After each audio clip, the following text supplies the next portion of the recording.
आणि एक माहोल म्हणतो, माहोल आता जरा मंडळी कमी झाली, कारण बरीच जण प्राध्यापक सत्यजित वरेकर यांचं चित्र प्रात्यक्षिक बघण्यासाठी बरेच जण आले होते, काही जण गेलेले दिसत आहेत, त्याच्यामुळे गर्दी थोडीशी बागापेक्षा कमी. पण सत्यजित वरेकर यांनी बाळासरांचं जे चित्र तयार केलं, काढलं, ते बघितलं असं मला वाटतं की अरे माझं काढलं असतं किती बरं.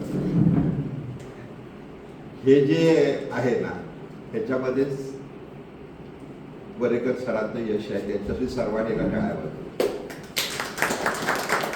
आपण जसं म्हणतो की मॅच मध्ये हिरो कोण असतो, तसं आजचे हिरो वरेकर आहे. आणि नुसते हिरो नाही तर तुम्ही सर्व विद्यार्थी जे आहात त्यांना वरेकर सरांनी एक प्रेरणा दिलेली आहे की तुम्ही त्यांच्यासारखं चित्र काढू शकता कष्ट घेतलेलं. मी काल एक कार्यक्रम होता पुण्यामध्ये, अंजली बालकर म्हणून जे आहेत त्यांनी साधारणपणे 10 वर्ष कष्ट घेऊन संगीत साधना, संगीत जे कसं विकसित होत गेलं, मग त्याच्यामध्ये सगळे प्रकार होत, विशेषतः आपलं ह्याचं राज्य होतं, देवराचं राज्य होतं, त्यावेळेचं कसं काय होतं आणि कसे प्रवाह त्यात बदलत गेले, याबद्दल 1 तासाचं त्यांनी माहिती दिली. त्याची 2 पुस्तकं विशेषतः महाराष्ट्र राज्य साहित्य संस्कृती मंडळाने काढलेली आहेत. आणि हे सगळं सांगत असताना त्या आधार कशाचा घेतो, त्याचा चित्रांचा घेतो. तानसेनला दाखवणं असेल आणि कुणी असते. आणि त्यात एक शब्द त्याने वापरलेला मला लक्षात आला की तो फार महत्वाचा आहे की ते म्हणजे भारतीय चित्रकला, भारतीय ही जी संगीत जे आहे हे बदलत गेलं. पण त्याची पहिली जी आपण जे म्हणतो गंगेचं सुरुवात जी झाली, नंतर मग त्याला फाटे फुटत गेले, असा जो एक प्रकार असतो, त्या पद्धतीतून हे सगळं संगीत विकसित होत गेलेलं आहे, तर बदल होत गेलेले आहे. पण जे मूळ आहे, मूळ जो आहे ते मूळ आहेच, ते मूळ कसं जोडलेलं आहे की त्यांनी सांगितलं. तेव्हा मला त्याच्यावरून परवा दिवशी येऊन गेलो तर माझ्या लक्षात आलं की त्याच्यापेक्षा मग चित्र तर फार महत्वाचं, कारण पहिलं सर्व जी काही जगामध्ये सांगितलं जायचं चित्राच्या माध्यमातून सांगितलं जातं. आणि चित्र साक्षरता ही आपल्या महाराष्ट्रात कमी आहे फार, आणि ती वाढली पाहिजे. जे नुसतं चित्र काढण्यापेक्षा चित्र साक्षरता किती महत्वाची आहे ते जेव्हा लोकांच्या लक्षात येईल. आता आपण बघतो की युरोप दौरा असू दे, बंगाल असू दे, बंगालचा मुद्दाम घेतो, सगळीकडे आपण जेव्हा ट्रिपला जातो तेव्हा पहिलं विजिट जाऊन बघतो, चित्र जिथं जी असतात महत्वाची ती आपण बघतो, पण आपल्याला कळत नाही काय नक्की बघतोय. आता मी युरोप दौरा 10 वर्षापूर्वी केला, आता माझ्या लक्षात आलं की अरे मला 10 वर्षापूर्वी जी चित्र प्रदर्शनं बघितली त्याऐवजी धुमाळ सरांनी 10 वर्षीचं जी काही गौरी शंकरनी मिळून जे काही चित्र प्रदर्शनं केलेली आहेत मुलांची, ती जर मला आधी बघितली असती तर मी तिथं कशी बघितली असती. याचा अर्थ तुमचा मोठेपणा त्याच्यामध्ये आपल्याला दिसेल. आज या ठिकाणी तारे सर आहेतच, वरेकर सर आहेत, आमचे शाळांना विशेष त्या काळात बळ देणारे माझे ज्येष्ठ मित्र रंगराव जाधव आहेत, माझ्या फळीतले एक मित्र माझ्यापेक्षा तरुण, त्यांना अजून सुद्धा मोठी संधी आहे, असे श्रीरंग काटेकर त्या ठिकाणी आले. आणि विशेषतः आनंदाने मी सांगू इच्छितो की आज घनश्याम पाटील आलेले आहेत, टाळ्याच्या गजरात आपण स्वागत करू. योग असा चांगला आहे की 4:30 वाजता पुस्तकाचं एक प्रकाशन आहे अनिल दातीर यांचं, त्या प्रकाशनाच्या समारंभाच्या निमित्तानं ते आलेले आहेत. आणि त्यांच्यावर संदीप वागचौरे पण प्राध्यापक आलेले आहेत. संदीप वागचौऱ्यांचा रोज एक लेख असतो कुठल्या तरी पेपर. त्याचबरोबर रवींद्र सर आहेत, कामटे सर आहेत, इंडस्ट्रियलिस्ट मोठे. तर तुम्ही नशिबाने एवढ्यासाठी आहात की आता ह्या तुमच्या आजच्या बातम्या सगळीकडे जातील. कारण मागच्या वेळेला दुबाळ सर आले होते, त्यावेळेला माझ्या माहितीवर कैलास मोहित्यांचं चित्र प्रदर्शन या ठिकाणी होतं, त्यांनी बघितलं. परंतु सातारमध्ये नक्की काय चालतं, सातारमध्ये धुमाळ सरांसारखी व्यक्तिमत्व आहे, त्यांची मुलाखत घेतली पाहिजे असंही त्यांना नक्की वाटते. म्हणून मी असं परमेश्वरात मी धावा करत होतो की जरा उशीर व्हावा आणि मी इथं आल्यावर एकदम खुश झालो. कारण वरेकरांचं चित्र काढणं शेवटचा हात चालला होता तेव्हा मी यांना विचारलं, म्हणजे योग कसा असतो बघा. मी घनश्याम पाटलांना विचारलं तुम्ही कुठे आहे आता? ते म्हणजे गौरी शंकर पैसे, गौरी शंकरचा कार्यक्रम ते गौरी शंकर पैसे आहे आणि ती येत आहे. आणि मला वाटलं की त्यांना हे बघायला मिळेल प्रमुख पाहुणे म्हणून त्यांच्या काही तुमच्या सर्टिफिकेटचं सह्या होती. त्याचं कारण असं की तुम्हाला ते बळ देऊ शकतात. आपण बळ देऊ शकणारी माणसं आयुष्यामध्ये कायम फिरली पाहिजे. आपण नुसतं कोणत्याही गोष्टीमध्ये पुढं जाताना कष्टच घेऊन नाही चालत. कष्टाबरोबर तुम्हाला लक्षात आलं पाहिजे कुठली माणसं हिरली तर आपल्याला पुढे जाता येईल. जसं मी पुण्यात काही माणसं हिरून ठेवली, हिरून म्हणजे मुद्दाम म्हणजे असं नाही, पण आपण आपल्या स्वभावाप्रमाणे त्यांच्याशी जर कायम कनेक्ट राहिलं तर आपल्याला सुद्धा त्याचा उपयोग होऊ शकतो. त्याच्यामधलं एक व्यक्तिमत्व म्हणजे घनश्याम पाटील आहे. अतिशय हरहुन्नरी व्यक्तिमत्व आहे. त्यांचा एक चपराक दिवाळी अंक आहे, हा लाखापेक्षा जास्त प्रतीमध्ये खपतो आणि तो गाजतो. थोडक्यात त्याचा साप्ताहिक आहे. साप्ताहिकामध्ये तुमच्या वेगवेगळ्या विद्यार्थ्यांच्या कलागुणांना ते वावरू शकतात. त्यांचं चपराक मासिक आहे, लाडोबा मासिक आहे आणि त्यांच्या जोडीला वागचौरेंसारखे रवींद्र सरांसारखी मंडळी आहे. त्यांचा तुम्हाला नक्की उपयोग होईल. पण त्याहीपेक्षा चित्रकलेच्या अंगाने सुद्धा ते नक्की चांगल्या पद्धतीनं बोलतील. मला मुद्दा मी कलकत्त्याला गेलो होतो. नेताजी सुभाषचंद्र बोस यांचे विशेष लेख माझ्या केसरीमध्ये चालू आहे. पण मी जेव्हा तिथली प्रदर्शनं बघितली, तिथली म्युझियम बघितली, तेव्हा माझ्या लक्षात आलं की बंगाल आपल्या पुढे किती आहे. त्या बंगालमधल्या लोकांची साक्षरता किती आहे. साक्षरता ही तुमच्या कलागुणांना वाव देण्यासाठी महत्वाची आहे. म्हणजे जर आपण जो प्रयत्न करतो, घनश्याम पाटील सर आम्ही यांना सांगितलेलं आहे तुम्ही कधी इथं प्रदर्शन व्हावं, छोटी छोटी चित्र काढा ती विकण्याची पण आम्ही जबाबदारी. पण आमचा मुद्दा त्याच्यापेक्षा चित्रसाक्षरता एकदा तर सातारमध्ये झाली. जशी आज घनश्याम पाटील आलेल्या वागचौरे आल्याला सांगत होते की सातारमध्ये पुस्तकांच्या खरेदीसाठी साक्षरता आहे. गेली 25 वर्ष आपला जो ग्रंथ महोत्सव भरतो त्याच्यामुळे साक्षरता आहे. लोक वाट बघत असतात. लोकांना असं वाटतं की आम्ही जर त्या ग्रंथ महोत्सवात गेलो ना तर लोक आम्हाला हसतील. काय वाटतं त्यांना? जसं बघा गावामध्ये जत्रा असती, मुंबईचा सुद्धा जो असतो त्या गावचा तो येतो, तो म्हणतो नाही मला जत्रेला गेलंच पाहिजे. त्याच्यावर दोन आहेत, एक भावनिक कारण आहे, गावचं कारण आहे, पण तिसरं कारण सुद्धा ते महत्वाचं की मी गेलो नाही तर लोक काय ग्रामदेवताला आला नाही असं म्हणतील मला, ते जातात. त्यामुळे तुम्ही समजून घ्या की हे आमच्या ग्रंथमहोत्सवाने तयार केले वातावरण. माणसं येतात आणि मग काय करतात, पुस्तक घरी घेऊन जातात. पुस्तकं एकदा विकत घेतली की मध्ये उघडली जातात. विकत घेतलेली वस्तू कायम जास्त आपुलकीने उघडली जाते आणि मग त्याचं पुस्तक वाचन झालं. मग आता ते नवीन नवीन ग्रंथ ओळखायला लागले.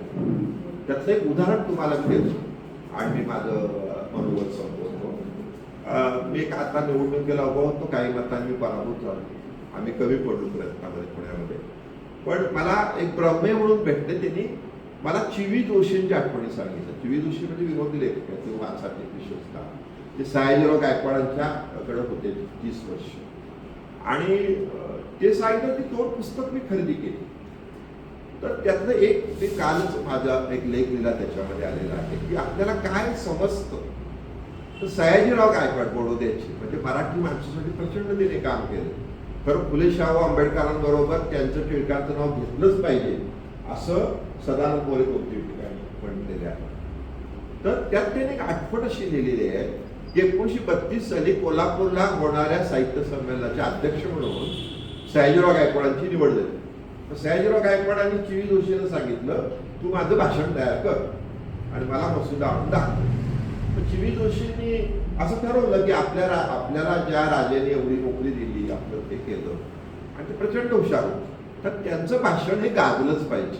मग त्यांनी काय करावं, त्यांनी त्या वर्षामध्ये जेवढ्या ग्रंथांना पारितोषिक मिळालेली आहे त्याची माहिती, त्या ग्रंथांमधली माहिती, असणाऱ्या त्रुटी, पाली भाषेचं महत्त्व, मराठी भाषेचं महत्त्व, असे वेगवेगळ्या पद्धतीतून अतिशय चांगलं भाषण केलं. आणि त्यांना खात्री होती की हे भाषण आपल्या महाराजांनी तिथं सादर केल्यानंतर टाळ्याचा कडकडाट होणार आणि हे भाषण ऐतिहासिकतेचे नोंद होणार. आणि हा मसुदा पाठवून दिला त्यांनी महाराजांकडे मसुदा पाठवून दिला. महाराजांनी तो वाचला आणि त्यांना बोलवणं पाहिजे.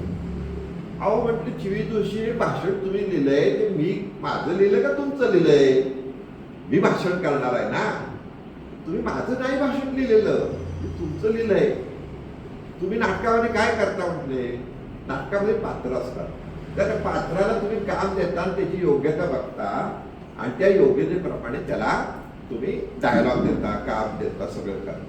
तसं तुम्हाला समजलं पाहिजे की माझी योग्यता काय, मला काय माहिती आहे. मी काही पुस्तक वाचलीत का वर्षभरातली? नाही. तो पालीचा जो वाद तो चालू आहे तुमचा, तो काय मला माहिती आहे का? मी त्याचा अभ्यास केलाय का? नाही. तुम्ही हे पाडणं योग्य नाही, तर तुम्ही असं करू नका. मला जे योग्य माझ्या दृष्टीने जे आहे ते भाषण मला तयार करा. पुन्हा त्यांनी भाषण केलं. मग ते दोघं बसले, त्यांनी ते भाषण तयार केलं आणि ते त्याने भाषण केलं. शेवटी चिवी जोशी देतात की मोठी माणसं सुद्धा किती साधी असतात, किती विनयशील असतात, किती विचारशील असतात, हे मला गायकवाडांच्यावरून समजलं. मला त्यातनं काय समजलं, तर आपल्याला पण हे कायम लक्षात आलं पाहिजे की आपल्याला नक्की काय करायचं, आपण कुठे आहोत, पुढे जाण्यासाठी आपल्याला काय करायचं, कुठली माणसं समाजामध्ये हुशार आहे, कुठले चित्रकाराचं वाचन केलं पाहिजे. तुम्ही नुसती चित्र काढून नाही चालणार. मी गेले 5 वर्ष सांगतो की तुम्हाला कमीत कमी भारतातले जे चित्रकार आहेत ज्यांनी जगामध्ये वेगवेगळ्या पद्धतीतून नाव लवकर मिळवलं, जी माहिती पाहिजे. त्याने वेगळेपण काय केलं, त्यांनी कष्ट कसे घेतले, त्यांनी काय केलं असेल, त्यांनी स्वतः हॉटेलमध्ये काम केलं असेल, पण आपली चित्रकला विकसित केलेली असेल, हे सगळं तुम्हाला माहिती पाहिजे. तुम्ही चित्रकला, तुमची कला विकसित करत असताना तुम्ही वाचनाकडे लक्ष द्या. घनश्याम पाटील असतील, सर असतील, सगळेच, पण घनश्याम पाटलांचा मुद्दाम उल्लेख करतो, वाक्यसरांचा उल्लेख करतो की अशांचे संदर्भ संपर्क तुम्ही वाढवले पाहिजे, त्यांच्याशी कॉन्टॅक्टमध्ये गेले पाहिजे. त्यातलं एकच तुम्हाला उदाहरण मिळेल. नितीन देशपांडे म्हणून आपण मागही मला वाटतं त्याला बोलवलं होतं कुपरच्या. होय, कुपरच्या नितीन देशपांडे नाव बोलवलं होतं आपण दुवान सर आपण का नाही एकदा आले होते मला वाटतं. नितीन देशपांडे बहुतेक आले होते, बहुतेक असं मला वाटतं. हे अतिशय हुशार आहेत, पण ते डगरचे आहेत. त्यांना नरहर कुरुलकरांची त्यांना साथ लागली. पण माझा प्रयत्न आहे की कुपरमध्ये तुम्हाला कसं घुसवता येईल, विशेषतः कारण तिथं 5,000 जण सर्व्हिस नाही. किती आहे? 5,000. ते काय येतात, मी जरा कधी काय काम सांगत, ती आली की बरीच मंडळी येऊन बसत, तुम्ही सांगा त्यांना, माझ्या मुलाची नोकरीसाठी सांगा. मी कधी सांगत, परंतु खरोखर जेव्हा आपल्याला समाजामध्ये एखादा गरीब मुलगा दिसतो, त्याची आई धडपडताना दिसते, वडील धडपडताना दिसते, पण ते पोचत नाही, तेव्हा मात्र आपण प्रयत्न करत असतो. मी मागच्या महिन्यामध्ये मला असं जाणवलं की या मुलासाठी आपण प्रयत्न केला पाहिजे, आणि मी प्रयत्न केला, त्याला त्यांनी घेतलं. त्याला 55,000 रुपये दर महिन्यात पॅकेज दिलं. म्हणजे ही मंडळी सुद्धा तुम्हाला मदत करत असतात. तुम्हाला हे शोधा. तुम्ही ह्या चित्रकला दृष्टिकोनातून मी त्यांच्याशी बोलणार आहे. हे तुमचं जे गौरीशंकरचं कला विद्यालयाचं तुमचं प्रदर्शन आपल्याला बनवता येत आहे का? कारण त्याने प्रयोग असा केलेला आहे की त्यांच्याकडं पुस्तकाचे स्टॉल्स लावत होते मध्ये, आणि त्यांनी स्टाफला सांगितलेलं आहे तुम्ही जावा पुस्तक खरेदी करा, आणि ते पुस्तक खरेदी केलेली पावती मिळून दाखवायची त्यांना, ते पैसे देऊन टाकतात. त्याच्यामध्ये त्यांनी कादंबऱ्या नाही घेतले, आत्मचरित्र घेतात, व्यक्तिचित्रण घेतात, निसर्गाच्या बद्दल घेतात, अशी पुस्तकं ते विशेषतः निवडतात. उद्योगपतींचे पुढे गेलेले निवडतात. पण त्यांनी का केलं मग हे, ते आपल्या स्टाफच्या मुलांना पुस्तकं वाचता यावी, कुठली वाचता आली पाहिजे. अशी वेगवेगळी प्रयोग करणारी मंडळी आहेत. आपण त्यांच्यापर्यंत पोहोचण्याचा नक्की प्रयत्न करू. मी परवा दिवशी प्रदर्शन बघितलं, आज विशेषतः बघेल, परंतु आज तुम्हाला जे प्रमुख पाहुणे म्हणून जे संदीप वागचौरे प्राध्यापक आहेत, घनश्याम पाटील आहेत, रवींद्र सर आहेत, आपले नेहमीचे मी असेल, काटेकर सर असतील, जाधव सर नेहमीचेच आहोत, पण विशेषतः सत्यजित वलेकर फार सुंदर आपण केलेला आहे. पण तुम्ही पुण्याला कधी आपलं प्रदर्शन करवायचं असेल तर आम्ही नक्की आपल्याबरोबर मदत करू, याची खात्री देतो. पुन्हा एकदा धुमाळ सरांसाठी आपण टाळ्यावर, कारण समाजामध्ये म्हणजे आता बघा एक काळ असा होता, प्रभाकर पळशीकरांचं नाटक हे अगदी कर्नाटकाच्या टोकापर्यंत जात होतं, मराठी माणसापर्यंत जात. आज नाटक येतच, आज साऊकारांमधलं नाटक येणं म्हणजे दुरापासून झालं. पुण्यात यायचं कमी झालं, मला सांगत होते. म्हणजे पुणे, मुंबई, औरंगाबाद, नाशिक या पट्ट्यातलं नाटक देतो. मग ज्या माणसांना नाटकाची खरं आवड आहे ते त्यांना पोचते का ते पोचत नाही. अशी परिस्थिती असताना तुम्हाला नवीन नवीन गोष्टी पुढे जाण्यासाठी, उपयोगी पडण्यासाठी आपण आपल्याला संधी आहे. जसं त्या परवा मला बरं वाटलं ते माझ्या मुलीने सांगितलेली घटना की पूर्वीच्या कालावधीमध्ये सायन्सला, कॉमर्सला पर्सेंटेज जास्त लागायचे, आता आर्ट्सला. आर्ट्स आता महत्वाचं होत चाललेलं आहे. तेव्हा तुम्ही आर्ट्सचे विद्यार्थी आहात, तुम्ही या चित्र काढता काढता लेखन करायला सुरुवात करा. तो कवी असतो, तो चित्रकार असतो बघा. तो चित्रकार कवी असण्याची जास्त शक्यता असते, चित्रकार लेखक असण्याची जास्त शक्यता असते. हे जे सगळं आहे ते एकमेकाशी निगडत आहे. नाट्य, कविता, चित्रकला, रांगोळी हे सगळं एकाशी निगडीत आहे. त्यामुळे तुम्ही त्या दृष्टीने सुद्धा प्रयत्न करा. तुम्ही प्रत्येकजण लेखक व्हावं अशी मी या ठिकाणी अपेक्षा व्यक्त करतो. आणि मला या कार्यक्रमाला आपण बोलून त्याबद्दल आपलं सर्वांचं आभार मानून माझं मनोगत संपवतो.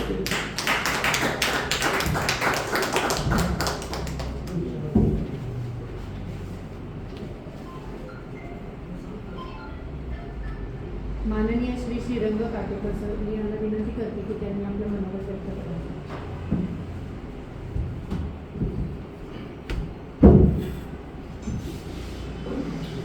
रविशंकरच्या वार्षिक कला प्रदर्शनाच्या निमित्ताने व्यासपीठावर उपस्थित असलेले सर्वच मान्यवर, आता आमचे मार्गदर्शक श्री चिटणीस सर यांनी आपल्याला मनोगत व्यक्त केलंच आहे. खरं तर श्री चिटणीसांचं मी मनापासून आभार मानतो. त्याचं कारण असं की कलेचं आदर करणे, कलेचा बद्दल लोकांच्यात प्रसार करणे, प्रचार करणे, यासाठी श्री चिटणीस जे मेहनत आणि परिश्रम घेतात ते खरोखर कौतुकास्पद आहे. त्याचं कारण असं की गेले अनेक वर्ष आम्हाला दीपलक्ष्मीच्या या पतसंस्थेच्या माध्यमातून आमच्या विद्यार्थ्यांना असेल, या संस्थेला असेल, अतिशय मौलिक असं त्यांचं मार्गदर्शन लागतं. खऱ्या अर्थाने कलेचा एक प्रचार प्रसार करण्यामध्ये त्यांचा मोलाचा वाटा असं म्हटलं तर अवघड ठरणार नाही. आमच्या कला महाविद्यालयाचे प्राचार्य धुमळ सर हे खरोखर अतिशय त्याग आणि निष्ठेने काम करतात. म्हणजे त्यांची कलाबद्दलची जी निष्ठा पाहिल्यानंतर असं वाटतं की खरोखर प्रामाणिकपणा कशात आहे. हे चित्रकलेच्या रूपात ते समाजापुढे येतच असतात, परंतु त्याचबरोबर ती खऱ्या अर्थाने विद्यार्थ्यांना या क्षेत्रातलं आधुनिक पद्धतीचं ज्ञान आणि संस्कार करण्याचं काम ते अतिशय चांगल्या पद्धतीने या ठिकाणी करतात. खरोखर मलाही त्यांचं मनापासून कौतुक वाटतं, कारण अत्यंत प्रतिकूल परिस्थितीमध्ये त्यांनी जी या पद्धतीने संस्था चालवली आहे, खरोखर त्यांचं मनापासून कौतुक आहे. कारण आजकाल पाहतो की कलेकडे पाहण्याचा लोकांचा दृष्टिकोन हा बदलत जरी चालला असला तरी कलेला पूर्वी ज्या पद्धतीने राजश्रय मिळत होतं त्या पद्धतीचं आत्ताच्या काळामध्ये राजश्रय मिळत नाही, हे दुर्दैवी बाब आहे. परंतु श्री चिटणीस सरांसारखे जर काही मातब्बर माणसं आपल्या पाठीशी जर उभे असतील तर निश्चित मला खात्री आहे की आपल्या विद्यार्थ्यांचंही भवितव्य उज्ज्वल आहे आणि संस्थेचे भवितव्य उज्ज्वल आहे. कारण शेवटी कसं आहे की या कलेला कोणतरी आश्रयदाता असणं अत्यंत गरजेचं आहे. या कलेसाठी आम्हाला सातत्याने रघुरावजी जाधव सर यांचे अतिशय चांगल्या पद्धतीने मोठं कसं मार्गदर्शन मिळतं, आर्थिक पाठबळ मिळतं की जेणेकरून आम्हाला या अशा पद्धतीच्या ज्या वार्षिक स्तरावरील कला प्रदर्शन घेता येतं आणि लोकांच्या कला या ठिकाणी दाखवता येतात. खरं तर त्यांचे मी मनापासून आभार मानतो. मला या निमित्ताने सांगायचं आहे की विद्यार्थ्यांच्यामध्ये असणारे जे अंगीभूत कौशल्य आहे त्या अंगीभूत कौशल्याला एक व्यासपीठ देण्याचं काम दीपलक्ष्मी तर करतात, त्याचबरोबर त्यांचं गौरीशंकरच्या माध्यमातून आमचे धुमाळ सरी करतात. तर हा जो संगम झालेला तो खऱ्या अर्थाने एक श्री चिटणीसांनी या ठिकाणी बीज लावलेलं आहे. नक्की मला खात्री आहे या बीजाचं रूपांतर मोठ्या प्रमाणात निश्चित भविष्य काळात येईल. त्यांनी जे आपल्या मुलाखतामध्ये आता सांगितलं की कुपरसारखी संस्था असेल किंवा त्यांच्या अन्य महाराष्ट्रामधल्या अनेक संस्थांशी त्यांचे जवळीक संबंध आहेत. अतिशय तळमळतेने तेही काम करतात. म्हणजे ग्रंथ चळवळ विषय असेल, नाट्यक्षेत्र असेल, कलाक्षेत्र असेल, या क्षेत्रात त्यांचं चोखेर वावर आहे. आणि अशा व्यक्तीच्या माध्यमातून जनमानसांपर्यंत पोहोचण्याची सोनसंधी आम्हाला ते उपलब्ध करून देतात. हेच खरं तर आमच्या दृष्टीने खरं भाग्याचं असेल. कारण आमच्या विद्यार्थ्यांना ह्या लोकांच्यापर्यंत पोहोचवणं हे खूप महत्त्वाचं काम आहे. कारण त्यांना जर व्यासपीठ खरं तर जर मिळालं तर मला वाटतं की या विद्यार्थ्यांच्या जीवनामध्ये एक वेगळं विश्व निर्माण होईल की ज्यांना आज नोकरी असेल, व्यवसाय असेल किंवा अन्य ठिकाणी चांगल्या पद्धतीचं कामकाज करणं सोयीचं होईल. तर अशा पद्धतीने त्यांचं या ठिकाणी योगदान नेहमीच आम्हाला लाभत असल्यामुळं निश्चित मला खात्री की या कला महाविद्यालयाचा भविष्यकाळ हा निश्चित उज्ज्वल आहे. आजच्या कार्यक्रमाच्या निमित्ताने श्री चिटणीस साहेबांच्या नुकतेच या ठिकाणी व्यासपीठावरती आलेले आपले पाटील साहेब असतील किंवा वाकचौरे साहेब असतील. वाकचौरे साहेबांना मी आत्ताच बोललो की मी सर तुमचे नेहमी लेख वाचतो, पण प्रत्यक्ष आज भेट झाली कारण त्यांचे जे वृत्तपत्रामधले जे विविध लेख आहेत ते वास्तव रूपावर आधारित असतात आणि मनाला पटणारे असतात. खरोखर समाजामध्ये काय नेमकं चाललेलं आहे, काय घडामोडी चाललेल्या आहेत आणि अतिशय संवेदनशील लेखन असं ते त्यांच्या लेखणीतनं मांडतात. आणि अशा व्यक्तींचा मी बरेच वर्ष लेखन वाचन करत होतो, परंतु आज योगायोग शिक्षकांच्यामुळं आला की ज्यांच्यामुळं आज या व्यक्तींच्या बरोबर बसण्याचं माझं योग आणि भाग्य मला लाभलेलं आहे. सगळेच स्टेजवरची जशी मान्यवर मंडळी आहेत, मी आपल्याला जाता तर एवढं सांगतो की या स्पर्धेमध्ये जे कला स्पर्धेमध्ये ज्यांनी सहभाग घेतला होता अतिशय चांगल्या पद्धतीचं चित्रांचं प्रदर्शन या ठिकाणी भरवलेलं आहे. आणि मला खात्री आहे की आपल्या मनातल्या ज्या काही भावना असतात, मनातल्या ज्या काही कल्पना असतात ते सत्यात उतरवायचे असतील तर ते खऱ्या अर्थाने चित्ररूपातून निर्माण होतात आणि ते साध्य करण्याचं एक व्यासपीठ आज आपल्याला या ठिकाणी ही प्रक्षेच्या माध्यमातून आणि श्री चिटणीसांच्या माध्यमातून मिळालं. मी त्यांचं मनापासून आभार मानतो, ऋणी मानतो आणि इथल्या सर्व सहभागी विद्यार्थ्यांना मनापासून शुभेच्छा देतो आणि थांबतो. जय हिंद, जय महाराष्ट्र. धन्यवाद चिटणीस सर, धन्यवाद.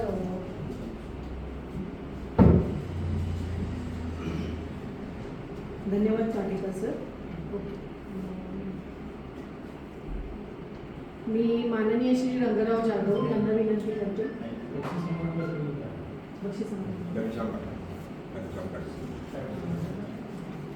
मी माननीय श्री घनश्याम पाटील सर यांना विनंती करते की त्यांनी आपले मनोगत व्यक्त करावे.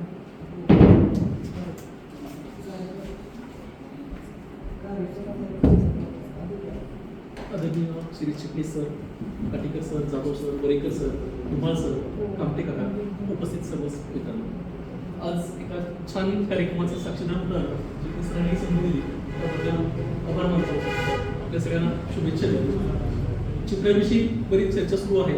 उद्याचे तुम्ही चांगले चित्रकार आहात. आजची खूपच चांगली कला तुम्ही चित्रे केलेली आहेत, त्यात आणखी प्रगती व्हावी यासाठी शुभेच्छा देतो.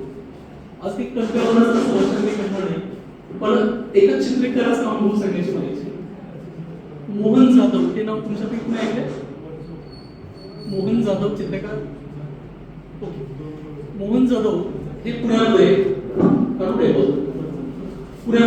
येरोडा भागामध्ये एका झोपडपट्टीमध्ये राहत होते.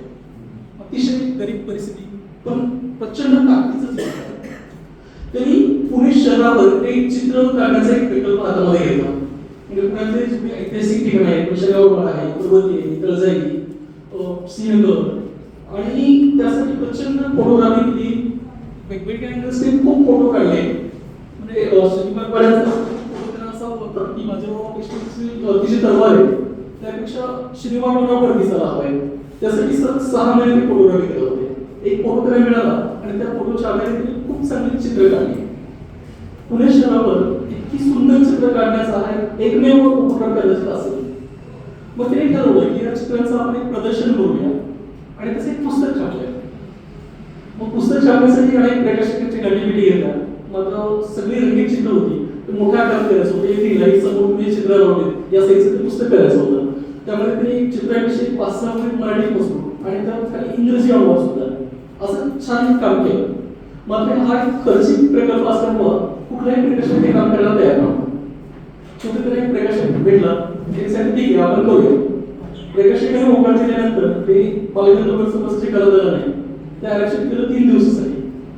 सगळ्या चित्रांचं प्रदर्शन आणि त्या पुस्तकाचं प्रकाशन असा कार्यक्रम होता. कार्यक्रमाला 8 दिवस राहिले होते. त्या प्रकाशकाने पुन्हा त्यांना भेटायला बोलवलं आणि सांगितलं की म्हणे सॉरी मी प्रयत्न केला पण हा खर्च प्रचंड वाटतो. 1.5-2 लाख रुपये खर्च होतोय, तर इतका खर्च मला शक्य नाही. तर आपण चित्र कृष्ण म्हणजे ब्लॅक अँड व्हाईट करूया. मग आता रंगीत चित्र ब्लॅक अँड व्हाईट केली तर तशी काही मजाच नव्हती. तर प्रचंड उदास झाले, काय करावं कळत नव्हतं. रमेश पडवळ ते आता नाशिकला महाराष्ट्र टाइम्स लोक बसवले, ते लोक शेजारी मजकूर लिहिण्याचं काम पडवळने केलं होतं आणि चित्र दाखवून होती. तर वाघोली परिसरात एक माणिकराव साधू पाटील नावाचे ग्रस्त होते, तसेच निधन झालं. तिथं स्थानिकचे राजकारणी होते. ते दोघेही त्या साधू पाटलांकडे गेले. त्यांना सगळा विषय सांगितला की आम्ही अशी सुंदर चित्र केली आणि आम्हाला पुस्तक करायचं. तुम्ही काही आर्थिक मदत कराल का? आमच्या प्रदर्शनामधून चित्रांची विक्री होईल आणि ते पैसे आम्ही तुम्हाला परत करू. मग साधू पाठाक सांगितले की आपल्या वडिलांचे 2 तरुण मुलं आहेत, त्या गेले, त्यांनी चेकबुक समोर ठेवलं, त्यामुळे तुम्हाला हवी थोडी रक्कम टाका, 2 लाख, 5 लाख, 10 लाख, 1 कोटी, 2 कोटी मिळेल. तुम्ही सांगते मला 15 दिवसात पैसे परत करता का? मी तुम्हाला 2 महिन्याचा वेळ देतो. 2 महिन्याचा पुढला पोस्ट डेबिट चेक मला देऊन ठेवा. तो चेक माझा क्लिअर झाला पाहिजे. चेक जर क्लिअर झाला नाही तर तुमच्या घरादारासकट सगळ्या गोष्टी आणि माझ्या घरात कामाला होईल. दोघे घाबरले तरी चॅलेंजिंग होतं. मात्र चित्रकार म्हणजे कलाकार असतो, त्याची ती इच्छाशक्ती मला वस्तू देत होती. त्यांनी घाबरून 3 लाख रुपये रक्कम काढली, चेक घेतला, चेक क्लिअर केला, पुस्तक छापलं, बालगंधर्व कार्यक्रम झाला, कार्यक्रमाला प्रचंड गर्दी. त्याला मला एखादं चित्र विकलं जाईल, पुस्तक विकलं जाईल. पहिल्या दिवशी पुस्तकाच्या फक्त 3 प्रती विकल्या गेल्या, चित्र एक विकलं गेलं. दुसऱ्या दिवशी तीच परिस्थिती, एकही चित्र विकलं गेलं. तिसऱ्या दिवशी दुपारपर्यंत त्यांनी प्रचंड उद्विग्न होऊन वाट पाहत होते की एखादं तरी चित्र विकलं जाईल, मात्र एकही चित्र विकलं गेलं नाही. मग यांना माहिती होतं की हा माणूस आपल्याला काय करणार. दोघांनी मित्रांनी ठरवलं की आपण आत्महत्या करायची. आणि संध्याकाळी 5:30 अवडावडी करत असताना एक जास्त वर आले. सगळी चित्र ते काळजीपूर्वक पाहत होते, चित्राची काही प्रश्न उपस्थित करत होते, म्हणजे चित्रवाचन माझा विषय होता, चित्र ते समजून घेत होते. आणि सगळं झाल्यावर त्याला म्हटलं एक कदाचित एखादं चित्र घेतली तर त्यांनी सांगितलं, बाबा म्हटलं या सगळ्या चित्रांची किंमत किती होईल? ते म्हणजे काय गमत करताय का?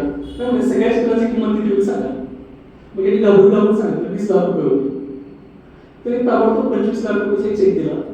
ते सांगितले माझं कार्ड, हा चेक क्लिअर झाला की सगळी चित्र मला घरी पाठवायची. कार्डवर नाव होतं शंतनुराव किर्लोस्कर. मी हादरले, डोळ्यात पाणी यायला लागलं, रडायला लागले. ते सावकाराचे पैसे परत केले, चांगलं तर आर्थिक स्थैर्य मिळालं. दरम्यान 3-4 महिने गेले आणि 3-4 महिन्यानंतर किर्लोस्करांनी सकाळमध्ये सप्तरंगमध्ये एक मोठा लेख लिहिला. ते म्हणाले मी चित्र प्रदर्शन बघायला गेलो आणि खूप अशी अनोखी वेगळी चित्र मला बघायला मिळाली आणि मोहन जाधव नावाच्या एका तरुण चित्रकारांनी ही चित्र केली. जसं किर्लोस्करांनी लेख लिहिल्यानंतर परिणाम इतका मोठा झाला, संपूर्ण भारतभरातून अनेक ॲडव्हर्टाईज एजन्सी त्याला संपर्क साधला की आमचं आठवण करून द्या, आम्हाला चित्र करून द्या, आम्हाला काम करून द्या. आज ते जागतिक स्तरावर जे चित्र करतात, एवढ्यामध्ये त्यांचा स्वतःचा बंगला आहे. तुम्ही जर त्यांची गुगलला जाऊन चित्र बघितली तर अनेक चित्र तुम्हाला निश्चित माहिती असतील, फक्त एक चित्रकार कदाचित माहिती नाही. म्हणजे एक चित्रकार काय करू शकतो हे तुम्हाला थोडक्यात आजच्या काळाचं उदाहरण सांगितलं. कधी आला पुण्यात तर मोहन जाधवांची झोप भेटल्या आणि सरांनी सांगितलं की चित्र विकलेले आपण तुम्हाला मदत करू. तर हे खूप महत्वाचं आहे. कलाकार दुर्लक्षित राहणं, कलाकार उपेक्षित राहणं हे समाज म्हणून आपले खूप मोठं अपयश असतं. म्हणजे ब्रिटिश लोक म्हणतात की एक वेळ आम्ही आमचं क्रिकेट देऊन आमचा सगळं साम्राज्य देऊन टाकू, ब्रिटिश साम्राज्य तुम्हाला देऊन टाकू, पण आमचं क्रिकेट आणि आमचा शेक्सपियर आम्ही कुणालाही देणार नाही. का? कलावंताविषयी, तिथल्या मातीतल्या खेळाविषयी, तिथल्या कलेविषयी अभिमान बाळगणारी ही माणसं आहे. असा अभिमान आपल्या सगळ्यांना आपल्या खेळाविषयी, आपल्या कलेविषयी असायला हवा आहे. कलेचित्र अनेक उदाहरण आहेत. दीनानाथ दलालांची चित्र आपण बघितली, राजा रविवर्मन चित्र बघितली, रॉयकिनीकरण आणि दीनानाथ दलाल हे तर संपर्कामधलं ऐतिहासिक उदाहरण आहे. दीपावलीचा अंक असायचा, धरतीचा अंक असायचा, दीनानाथ दलालचं मुखपृष्ठ आणि रॉयकिनीकरणचं संपादन वर्षानुवर्ष ती जुडी असं आमर ठरली. एक चित्र माणसाच्या आयुष्यात परिवर्तन करू शकतं आणि तुमचं एक चित्र तुमचं आयुष्य बदलू शकतं. त्यामुळे जे करताय ते अत्यंत प्रामाणिकपणे तळमळीने करा, खूप मेहनत घ्या, यश नक्की मिळेल. दरवर्षी सर आम्ही तुम्हाला 100-125 पुस्तके मी दरवर्षी प्रकाशित करतो. आमच्याकडे सगळ्यात मोठं आव्हान काय असतं, मुखपृष्ठ कुणाचं करायचं. मग संतोष मुंडे आमचे चित्र करतात, चंद्रमोहन कोंडे सारखे मोठे चित्रकार आहेत, गुरुगोविंद आंबेसारखे चित्रकार आहेत. चित्रकारांच्या आम्ही शोधामध्ये असतो. साहिल लुधियानींचं उदाहरण सर 1 मिनिटामध्ये देतो फक्त. म्हणजे साहिल लुधियानींची गाणी तुम्ही ऐकली असतील, हजारो गाणी त्यांची झाली. ते माध्यम किती घ्यायचे माहिती तुम्हाला? म्हणजे साहिल लुधियानींचं एका चित्रपटाच्या गाण्याचं माध्यम किती असायचं, तर ते त्या चित्रपटाच्या निर्मात्याला सांगायचे की तुमच्या चित्रपटासाठी तुमच्या मुख्य अभिनेत्यासोबत तुम्ही करत केला असेल तो मला दाखवा. त्या अभिनेत्याला तुम्ही जेवढं माध्यम दिलंय त्यापेक्षा 1 रुपयाला जास्त. म्हणजे अमिताभ बच्चन जर काम करतोय तर अमिताभ बच्चनला तुम्ही 1 कोटी दिले असतील तर 1 कोटी 1 रुपया घे. त्याला तुम्ही 21 रुपया तयार करा, तुम्ही 22 रुपये घे. 1 रुपयाला जास्त हवे. हा इतका आत्मविश्वास का होता? कारण तेवढी ताकदीची त्याची गाणी होती. त्यामुळे तुमची चित्र सुद्धा जर तेवढी चांगली ताकदीची असतील तर आपल्यासारख्या प्रेक्षकाशी तुम्ही मार्केटिंग करू शकता. अनेक उद्योगपतींचे आपण चरित्र करतो, त्यांचं छानसं असं चित्र कोण हवं असतं आणि ते वाटेल तेवढे पैसे त्याला तयार असतात, तर चांगले चित्रकार भेटतात. इकडे चित्रकार म्हणून आम्हाला संधी नाही मिळत, दुसरीकडे वस्तुस्थिती अशी की आम्हाला चांगले चित्रकार भेटत. त्यामुळे या निमित्तानं आवर्जून सगळ्यांना आव्हान करतोय आली तर ती नक्कीच आमच्याकडे येतील. आपल्यापैकी काही चित्रकारांनी चक्राच्या माध्यमातून पुढे यावे एवढीच अपेक्षा व्यक्त करतो. या सुंदर कार्यक्रमात बोलायची संधी दिली तर आपल्या चिमणे सरांचे आम्ही सर्वांचे आभार मानतो. आपल्या शुभेच्छा देतो. थांबतो. जय हिंद, जय महाराष्ट्र.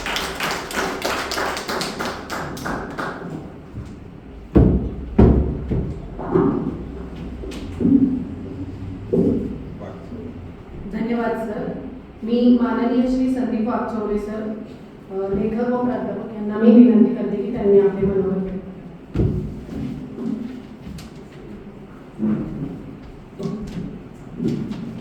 व्यासपीठावरती बसलेले आम्ही 7 जण, समोर असलेले 16 जण, आणि अशा एका चांगल्या कार्यक्रमाला इतकी चांगली गर्दी, चांगली आजकाल म्हणतोय की गर्दी माणसं मिळणं अवघड आहे, गर्दी खूप होते. सोनारच्या दुकानामध्ये असणारी गर्दी लाखो रुपयांनी मोजली जाते आणि तीच रस्त्यावरच्या दुकानामध्ये असलेली गर्दी हजारात मोजली जाते. म्हणून तुम्ही 16 जण आहात, उद्याचं भारत भविष्य आहे. खरं तर अशा एका चांगल्या कार्यक्रमाचं साक्षीदार होण्याचं भाग्य आम्हाला उपलब्ध झालं ते आदरणीय चिठ्ठी सरांना उपलब्ध झालेलं आहे. एखादा माणूस आयुष्यामध्ये काय करू शकतो हे एका चित्रकाराच्या आयुष्याचं उदाहरण त्यांनी जसं दिलं तसं हुसेन नावाचा एक चित्रकार पंढरपूरच्या गावामध्ये जन्माला येतो, पंढरपुरात राहतो, पंढरपुरात दृष्टी विकसित होते आणि त्या दृष्टीच्या जोरावरती तो जागतिक चित्रकार बनू शकतो. हे केवळ आणि केवळ चित्रकाराच्या असलेल्या दृष्टीने घडतं. आम्ही माध्यमामध्ये असं शिकतो, मी माध्यमामध्ये असं शिकवलं की साधारणपणे पत्रकार 1000 शब्दाचा जेव्हा लेख लिहितो त्या 1000 शब्दाचं काम चित्रकाराचं एक चित्र करत असतं. इतकी प्रचंड दृष्टी त्या चित्रकारात सामावली असते. चिठ्ठी सर जसं म्हणाले की साधारणपणे चित्रसाक्षरता जी आहे, आम्ही जेव्हा मुलांसोबत बोलत असतो, जेव्हा मी अभ्यासक्रमाचं काम करत असतो तेव्हा अभ्यासक्रमाचं चित्र साधारण असं असतं की मुलाला जी मुळाक्षरं शिकवली जातात ती मुळाक्षरं जी अक्षर आहेत ते आम्ही नंतर सांगतो, मुलासाठी ती चित्र असतात. मुळात कोणत्याही अक्षराची सुरुवात ही चित्रातून होते. मुलाचं गिरगिटणं जे असतं ते गिरगिटणं तुम्हाला आणि मला वाचता येत नाही. मुलगा जेव्हा भिंतीला काहीतरी रेषा ओळखत असतं तेव्हा त्या रेषामध्ये काही चित्र दडलेले असतात आणि ती चित्र म्हणजे अक्षर असतात, ती फक्त त्याला वाचता येतात. याचं कारण त्याची दृष्टी तयार झाली असते. आपल्याला ही दृष्टी निर्माण झाली असली, जसं पाटील सर असं म्हणाले की अशा प्रकारची दृष्टी फार कमी लोकांना प्राप्त होते. ईश्वराला जिथे जिथे जाणं शक्य नाही तिथे तिथे ईश्वरानं चांगला समाज निर्माण होण्यासाठी, समृद्धी व्यवस्था निर्माण होण्यासाठी समाजामध्ये चांगले चित्रकार, चांगले कवी, चांगले लेखक निर्माण केले असतात. त्या अर्थानं उद्याचा समाज समृद्ध करण्यासाठी तुमचे हात कामी येणार. चिनी एक म्हण आहे की जेव्हा तुम्हाला एखादा समाज समृद्ध करायचा आहे तेव्हा समृद्ध करण्यासाठी त्या समाजामध्ये किती चांगले कलाकार निर्माण केले जातात तेव्हा उद्याचा समाज समृद्ध होणं अवलंबून असतं. आज आपण जेव्हा कालचा रिपोर्ट आलेला आहे की हॅपीनेस इंडेक्स भारताचा किती कमी झाला आहे. पाकिस्तान सुद्धा आपल्यापेक्षा पुढे आहे, आनंदी असलेला देश आहे.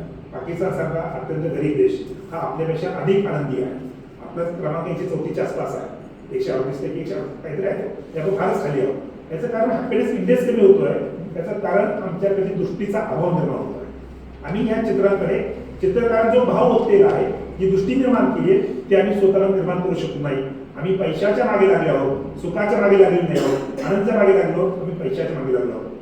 त्यामुळे चित्रकाराची दृष्टी जी आहे ती दृष्टी समाजामध्ये जितकी जास्त विकसित होईल तितका समाज समृद्ध होईल आणि जितका समाज अशा रीतीने समृद्ध होईल तितकाच समाजाची प्रगती होत जाणार आहे. मला आठवत आहे की एक चित्रकाराची गोष्ट त्यांनी लिहिली. एक राजा होता, राजाला सांगण्यात आलं, राजाला सांगितलं की जो चित्रकार माझं अत्यंत सुंदर चित्र काढून देईल त्याला मी काही लाख मोहरा बक्षीस देईल. खरं तर त्या राजाच्या डोळ्यामध्ये फरक पडलेला होता. डोळ्यात दृष्टीचा अभाव होता एका अर्थानं दृष्टी आणि थोडा डोळा काना होता. प्रश्न असा होता की असं जर चित्र कोणी काढलं तर राजा फासा लावणार होता, कारण राजाचं पण होता. उत्तम चित्र काढलं तर बक्षीस मिळेल, पण चित्र जर चांगलं काढलं नाही फासा लावला लागेल. त्यामुळे सर्वजण घाबरलेले होते. आता राजाचा असा डोळा गेला आहे तर त्याचा असा अंध डोळाचा एक डोळा अंध आहे तिरका पाहतोय असं चित्र काढणं अवघड आहे. मग त्याप्रमाणे एका चित्रकाराची दृष्टी तयार झाली. त्याला विचार केला की आपल्याला बक्षीस मिळवायचं आहे तर राजा चित्र चांगलं आलं पाहिजे. त्यानं राजाच्या हातामध्ये धनुष्यबाण दिला आणि एक डोळा बंदच असतो धनुष्यबाण लावताना, नेम लावताना. जो डोळा आंधळा होता त्याला नेम लावले दाखवला आणि दुसऱ्या हातात तीर सोडून दाखवला, त्यात त्याला बक्षीस मिळालं. तेव्हा त्या चित्रकाराला तू काय केलं की म्हणाला वास्तव दाखवलं, तर वास्तवाचा जो विचार आहे तो दृष्टिकोनात रूपांतरित केला आणि मला बक्षीस मिळालं. चित्रकाराला समाजातलं वास्तव अशा स्वरूपाचं दाखवता आलं, वेगळ्या दृष्टीने दाखवता आलं तर समाजामध्ये असलेली व्यंग वेगळ्या पद्धतीने आपल्याला व्यक्त करता येतात. आपण जसं बघतो की आर.के. लक्ष्मण सारखा एखादा चित्रकार वेगळ्या चित्राच्या माध्यमातून समाजाचं वास्तव दाखवण्याचा प्रयत्न करतो. पंडित नेहरूंनी त्यांच्याबद्दलच्या आठवण दिल्या. ते म्हणाले की माझ्या संपूर्ण कारभारावरती जेव्हा जेव्हा चित्र निर्माण यायची किंवा मी चित्रकाराबद्दल फार आतमध्ये बघायचो, तिथलं जगात कोणाला घाबरलं नाही. जो जगाचा क्रांतिकारी निघाला होता इथलं, तो जगात कोणाला घाबरला नाही. तो फक्त व्यंगचित्रकाराला घाबरायचा. आणि व्यंगचित्रकार काय काढेल याचा नेम नसायचा. त्यामुळे त्याच्या अर्थात तो चित्रकार किती महत्वाचा होता हे तुमच्या लक्षात येईल. मला वाटतं की अशा स्वरूपाचा विचार आपण केला तर बऱ्यापैकी आपल्याला एक दृष्टी निर्माण होईल. दृष्टिकोन हा किती महत्वाचा असतो, दृष्टी किती महत्वाची असते चित्रकाराची, ही टागोरांच्या चित्रकाराचा उल्लेख केला टागोरांचा. मला आठवणी गांधी आणि टागोर एकदा आसामामध्ये बसले होते. दुपारी 4-5ची वेळ झाली, सूर्य मावळतीला चालला होता आणि अशा मावळतीच्या जात असताना ते म्हणाले आपण जरा शांतिनिकेतनात फिरून येऊया. पण दोघे बाहेर पडले आणि दोघे बाहेर पडल्यानंतर फिरायला निघणार तर गांधी आपले पटकन बाहेर आले. गांधीला काही केस वगैरे विचारायचे नव्हते, त्याला काही पावडर वगैरे लावायची नव्हती, त्यामुळे ते पटकन बाहेर आले आणि 15-20 मिनिटं झाले तरी काही टागोर बाहेर येणार. मग त्यांनी विचारलं, अरे टागोर चल की पटकन म्हणाले, विषय किती होतोय? म्हणे थांबा जरा मी येतो. आपल्याकडे काय नडतोय तू? बाई माणसासारखा तू नडतोय का? म्हणाले आपल्याकडे बाई माणूस नटणं हा त्याचा स्वभाव मानला गेला, कारण सौंदर्य हा त्याचा भाव आहे. तर टागोराला वेळ लागला. टागोर आपले केस विचारत बसले, जरा स्मार्टनेस जो होता त्याचा करत बसले, त्याला उशीर झाला. टागोरांना उशीर झाला म्हणून गांधींनी विचारला, काय करत होता? तो म्हणला मी नटत होतो. तुमची जी ऐंसेचा विचार आहे म्हणजे तो ऐंसेचा विचार माझ्या चित्रात आहे, माझ्या जगण्यात आहे, माझ्या वर्तनात आहे. तुम्हाला कसा?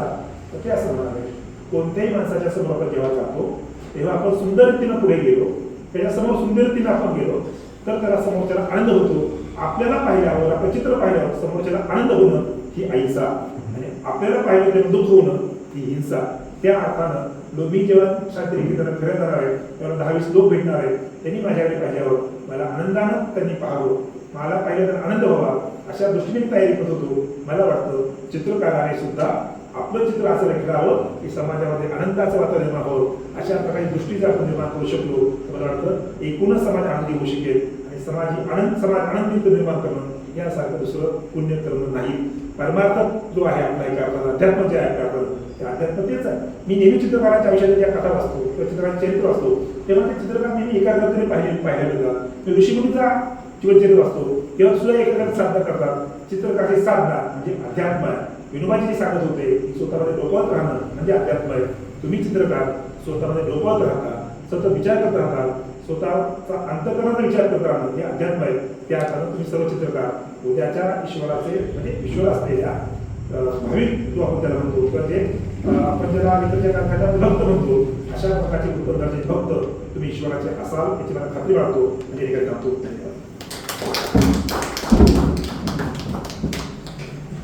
धन्यवाद सर. मी माननीय श्री सत्यजित वडेकर सर यांना विनंती करते की त्यांनी आपले मनोगत व्यक्त करावे.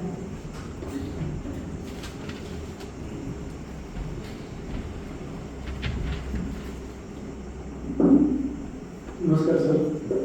खरं तर खूप चांगल्या कार्यक्रमाला येतात आणि त्याचं एक समाधान आहे मला की चांगल्या लोकांच्या मला बसतात, कारण ही सर्व लोक खूप चाहतात. बघितलं तुम्ही खरं तर यातलं महासागर बोलत होतो, कारण त्यांची प्रामाणिक निष्ठा एवढी बघितली आतापर्यंतच्या याच्यामध्ये की एक प्रामाणिक शिक्षक कितीतरी विद्यार्थ्यांना घडवण्यासाठी प्रयत्न करत असतो, कितीतरी वर्ष बघतो आणि ही सर्व मंडळी त्यांना सपोर्ट करणार आहेत. त्यामुळं मला वाटतं तुम्ही सगळ्यांनी यांना यांच्यामध्ये काय करावं, कारण या सर्व लोकांचा उद्देश असा आहे की ते सातारमध्ये कलाकारांना सपोर्ट मिळावा. आणि तुम्ही पण मी पण बघितली सकाळचं चित्र आणि तुम्हाला चित्र काढता सुद्धा तुमचे एकूण ही बघितली मला म्हणजे तन्मयता बघितली. मला पण खूप भारी वाटलं, कारण मी योग्य ठिकाणी आलो होतो आणि मला यायचं होतं सरांच्या इथं आणि ते सक्सेस झालं. दुसरी गोष्ट मला आणखी सांगायचं होतं की पोर्ट्रेट आणि जे आपण सगळ्याच व्यक्तिचित्रांना उतरलो, मी मुद्दाम ह्या व्यक्तीचं मॉडेल निवडलं, कारण चित्रण काढताना फक्त व्यक्तीचं चित्र काढायचं नसतं, ते व्यक्तिमत्व मला काय फील होतंय ते मला खरं तर उतरायचं आणि या व्यक्तीबद्दल मला प्रचंड आदर आहे, पहिल्यापासून आदर आहे आणि ते मला पेट करायचा मी प्रयत्न केला. त्यात तिथपत सक्सेस झालं माहिती नाही, परंतु मी समाधानी मात्र भरपूर आहे की मला ते करतात. तसेच इथं या ठिकाणी बोलवल्याबद्दल मी सर्वच सरांचा चिटणीस सर किंवा सर्वच सरांचं काटे सरांचं मी सरांचं मनपूर्वक आभार व्यक्त करतो. तसेच यांनी आतापर्यंत जे तरी सहकार्य करतात तसेच सहकार्य पुढे पण राहावं या पण सदिच्छा व्यक्त करतो आणि सर्वच कलाकारांना मनपूर्वक शुभेच्छा. Thank you.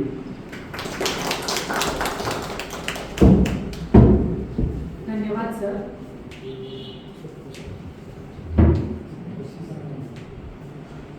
Gauri Shankar education society Satara संचलित कला महाविद्यालय सातारा वार्षिक कला प्रदर्शन 2025-2026 याचं मी बक्षीस वितरणासाठी सुरुवात करत आहे. कैलासवासी विवेक जाधव स्मृती पुरस्कार हा पुरस्कार देण्यात